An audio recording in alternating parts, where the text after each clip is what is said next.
Well, hello, everyone, and welcome again to the podcast. And I'm really happy for you to get to know today Robyn Miller from TheraClosure. And I think you're going to find this topic just really interesting, just about what we do if something were to happen to us. But Robyn, as I start with everyone, tell folks a little more about yourself and how you've landed where you've landed. Sure. So I am a psychologist and I have been in private practice for almost 25 years. And during the course of my work, I have had to step in for two very close colleagues who suffered untimely tragedies, both seemingly healthy in their 40s.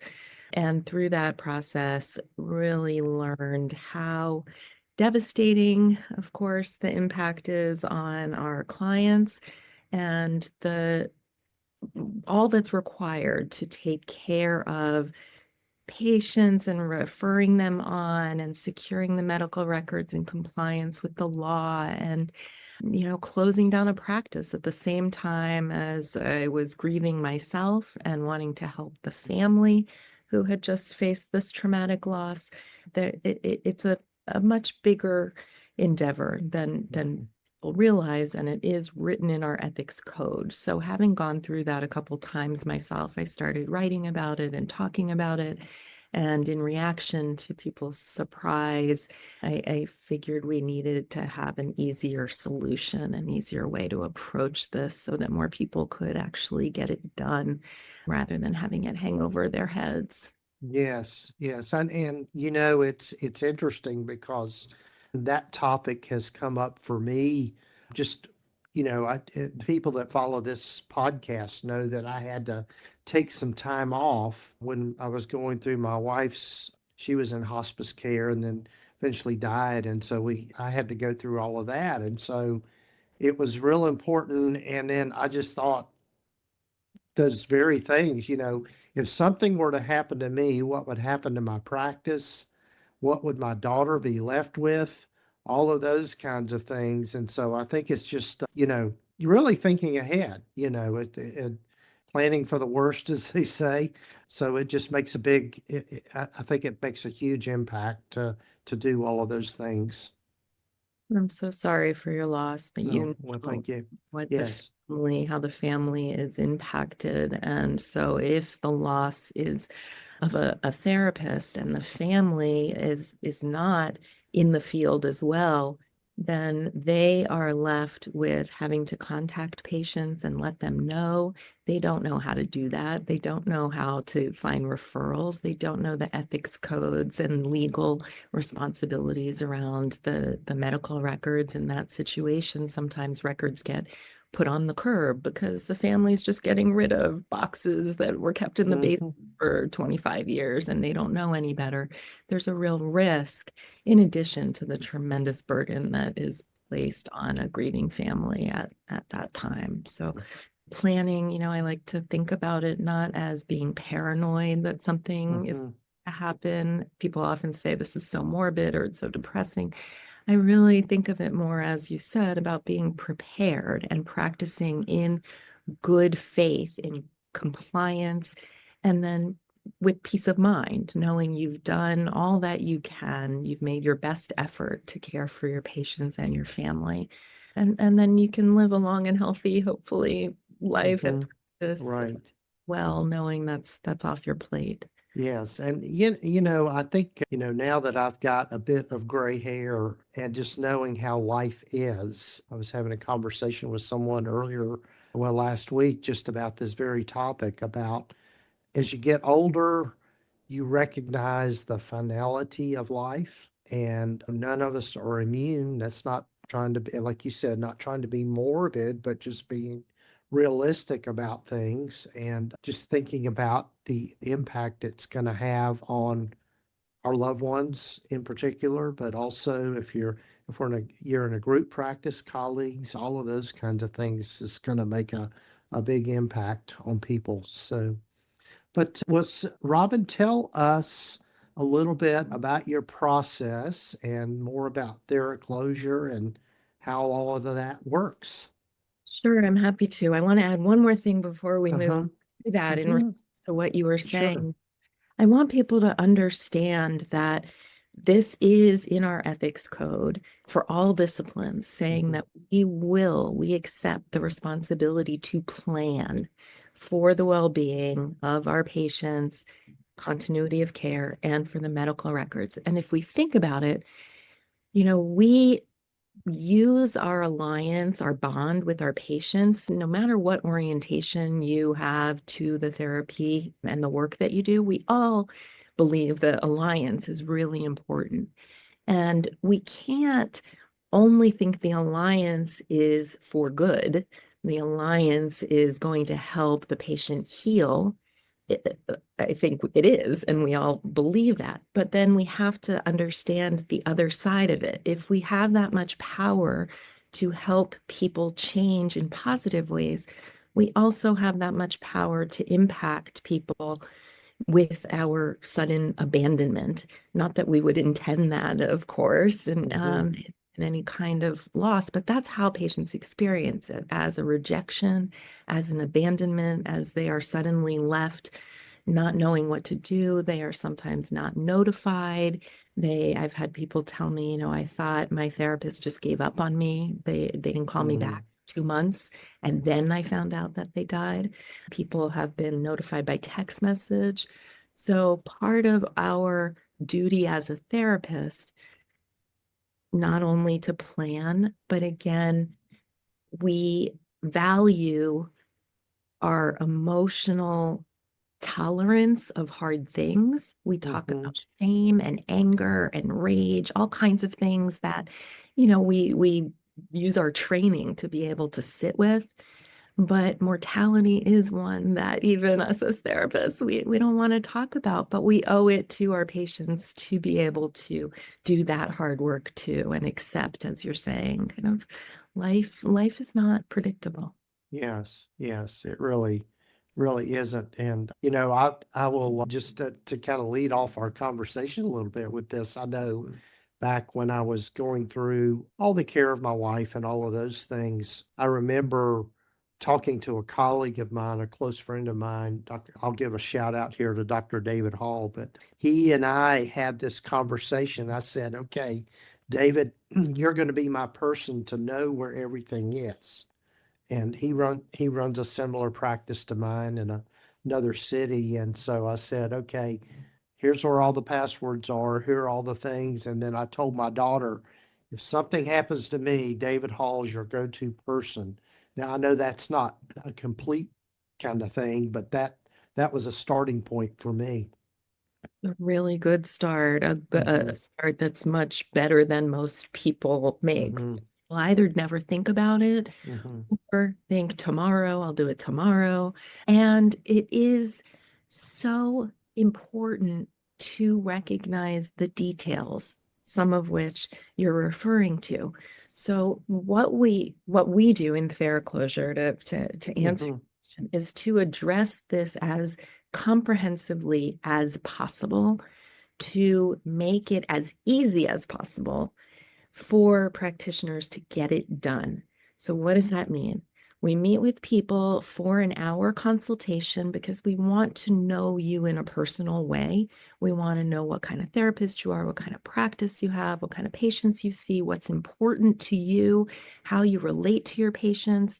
Really want to understand so that if we need to step in to serve for you, we are doing it with the degree of compassion that I did it for my two closest friends. Hmm. But we, as people that are not in your intimate circle, we would have the benefit of some distance to be Right. to provide the clinical care and assistance to your clients and take care of all the business without being overwhelmed and personally devastated by the grief of a loved one, the way it sounds like maybe even your good friend David Hall would be if something were to happen to you. And Right. Right.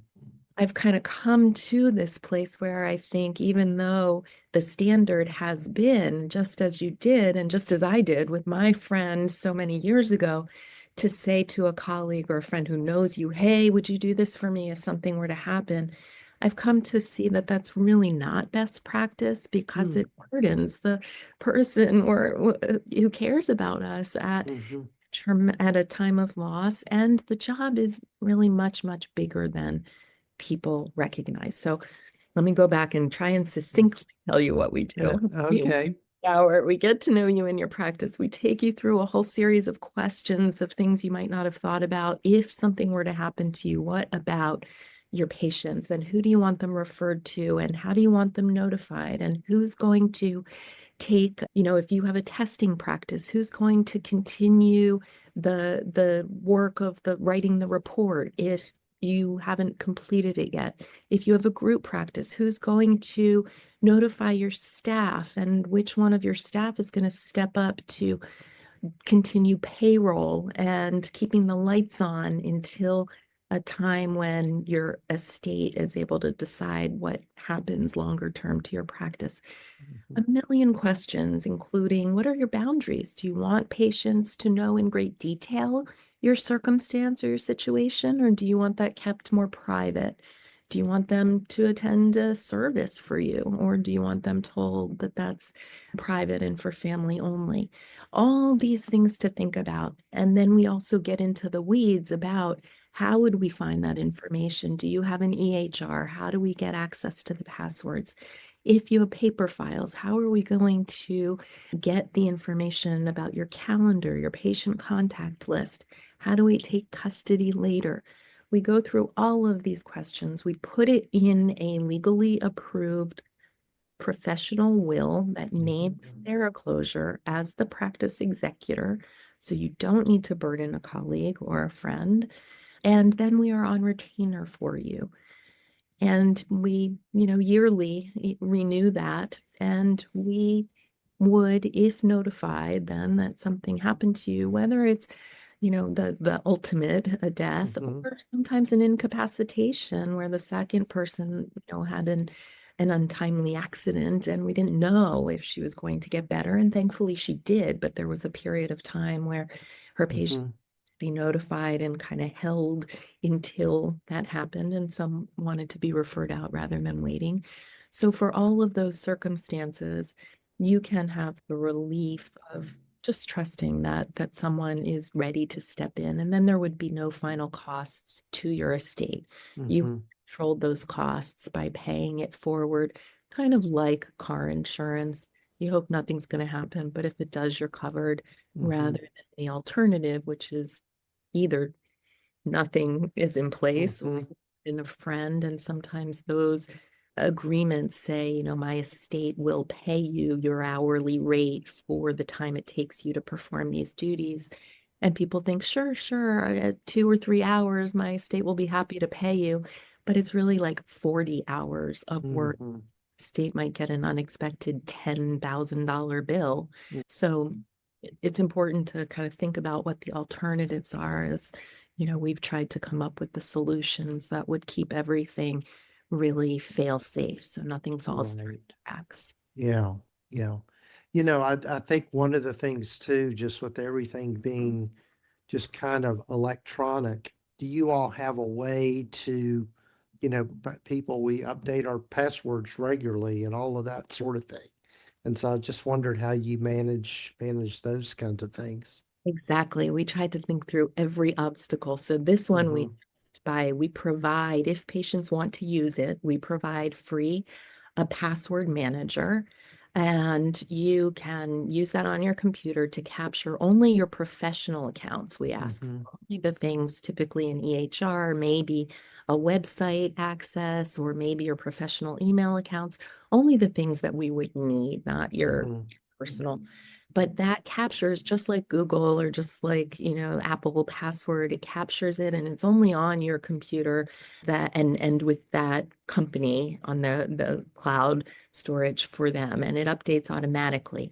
But you name us as the emergency contact with the password company so that if we were notified that something happened to you, we would initiate that emergency protocol by reaching out to the password company and saying, hey, Gordon has told us we're the Mhm. contact, here's our certification, we need access. And Mhm. they, through a particular secure process, then, release the passwords to us once they've verified that they should indeed do that.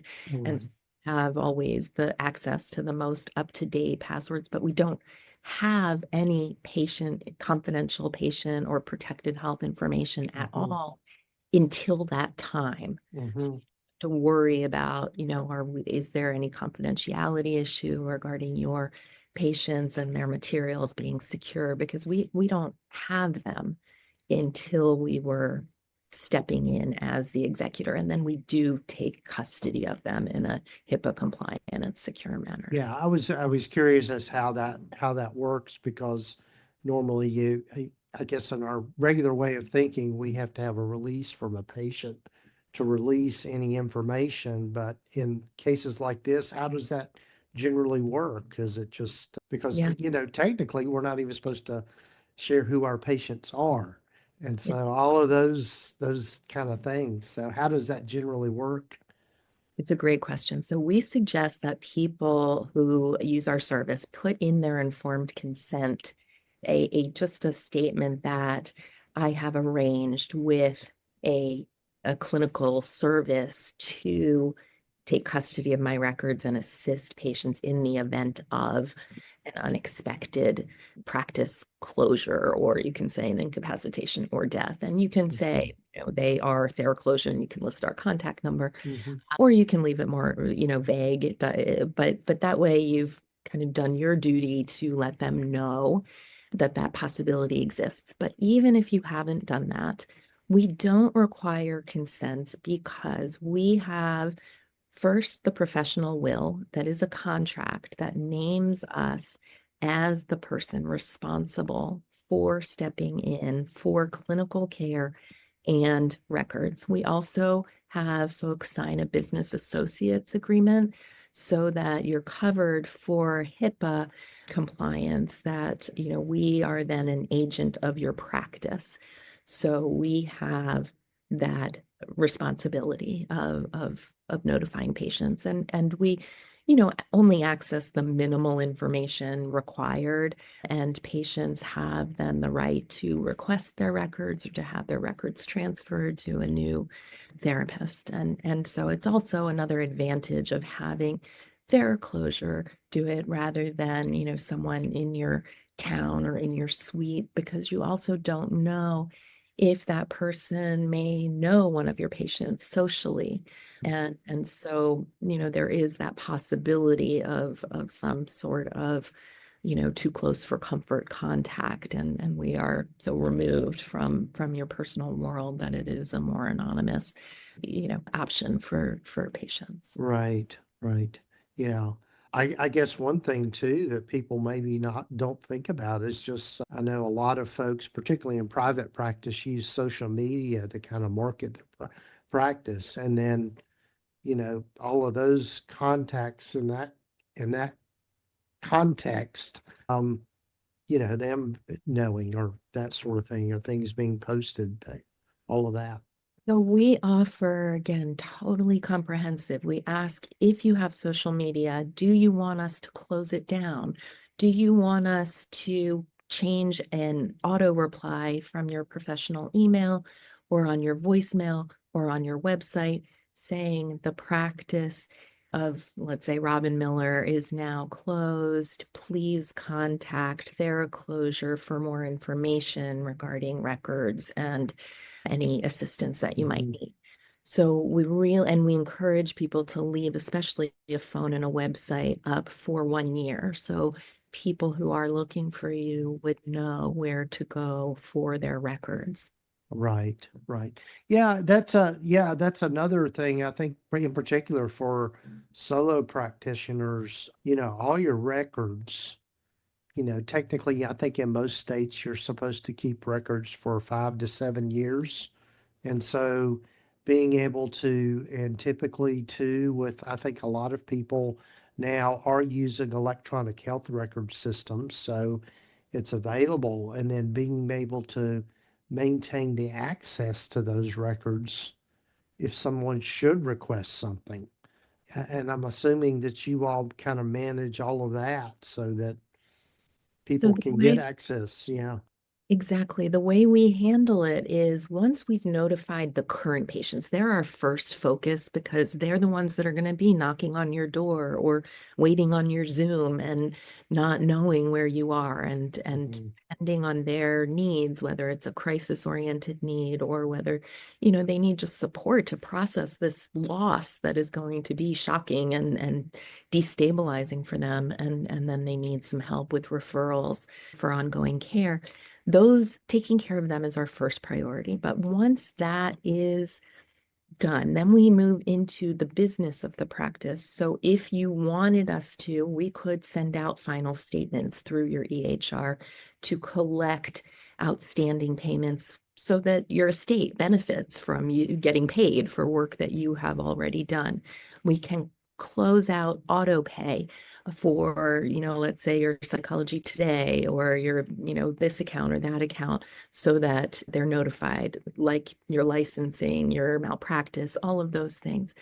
And then records, we take custody and responsibility. So all of the EHRs have their own procedures, but we can download all of your files and then store them ourselves in our HIPAA compliant electronic vault so that we can close your EHR so your estate doesn't need to keep paying for it for 7 years. Your estate, for kids, it's often until 18 plus 7. So if Mhm. you're seeing, a 12-year-old, you got to keep those records for like 13 years Mhm. till they're 25. This is a long time. And so we take responsibility for that. And then if they were to need their records, we would be able to, facilitate the transfer of that. Wow. Wow. What a commitment for you all. Kudos to you. I mean, because that's a lot to take on there. I know one thing, Robyn, people are going to be curious about is the cost involved. Do you want to say a little bit about that? I am happy to. I know it is hard to think about why this makes sense. So I want to Mhm. explain why it makes sense.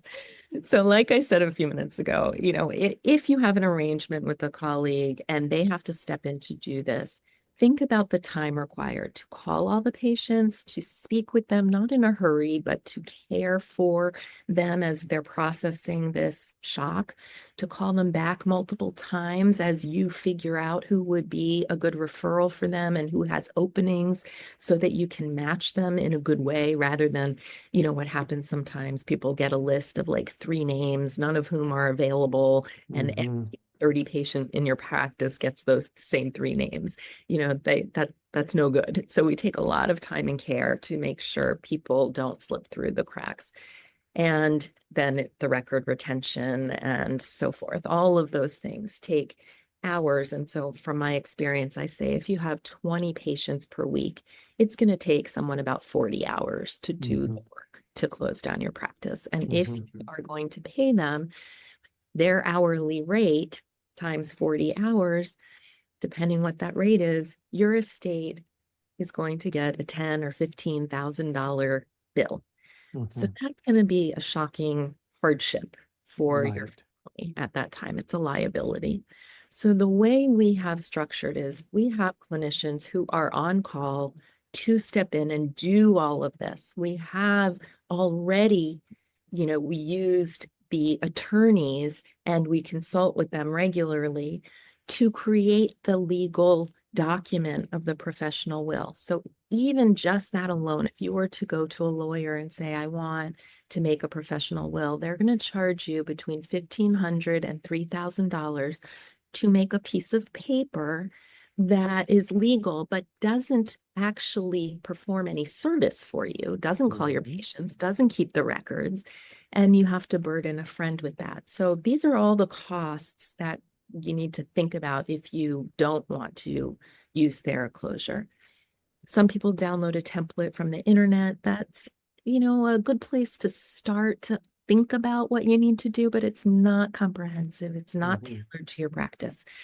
So given that all of that, including the costs of the record retention for those years, we charge of $450 a year. So depending again, it might be the cost of 2 sessions a year. And the first year, there's an additional $200 fee for that 1 hour consultation and the creation of the will. Mm-hmm. And yearly, it's $450 to keep us on retainer. If we need to step in for you, there are no final costs for your estate. Wow. None. Yeah. So all that clinical time and Uh-huh. records, that's all included and covered. Yeah, that's good. I was going to do some quick math here. Just yeah, that's really only, $38 a month to think about that. And that's even for a life insurance policy, you're going to pay more than that for something like that. And so to me, that's kind of a no-brainer to think about it in that way. Well, thank you. Yeah, Yeah. we just really racked our brains trying to figure out how to solve each element of this stressful Hmm. that people, of course, it's so overwhelming. So, people don't do it. And I did a survey, and my survey said 69% of therapists do not have a professional will. So Right. I am hoping that by outsourcing this, you like we do with our EHR or our billing person or our accountant or our maybe social media person, kind of say, I don't know about how to do this. I'm going to pay someone who is an expert, and it will Hmm. be a burden lifted from my shoulders, and I can, not worry about it anymore.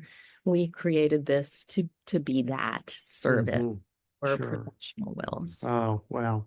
Well, what a gift for therapists and psychologists and social workers and all of us in this business. Robyn, I've got to be respectful of your time, and I'm I'm sure we'll have this conversation again, but tell folks how to find you, how to get in touch, how to get started with TheraClosure and all of that. Absolutely. Thank you so much. So you can find us at www.TheraClosure, TheraClosure.com. If you go on there, you can give us your email and we will send you for free a comprehensive, the ultimate professional will checklist. So you can go through and really think about the issues at hand and how Mhm. you want to approach it. If you do want to use TheraClosure, you can schedule a free informational meeting with us. Whether you do or not, you Mhm. want to use us, you can schedule a free information. If you do want to use us, you can enroll right directly from our website. And I would love to offer your listeners a 15% discount Oh, by that's using the generous. code Gordon Mhm. for their first year enrollment. So I hope you will reach out to Yeah. folks. Well, yes, and we'll have these links in the show summary and the show notes for people to access it easily. Well, Robyn, this has been a great conversation, and hopefully those listening have found this really enlightening. And this is such a valuable service. I don't know of any other service like this, so this is great. Yeah, thank you so much, Gordon. It's been a pleasure. You do such a great service by sharing so much information. Yes. Well, thank you. Take care. Bye-bye.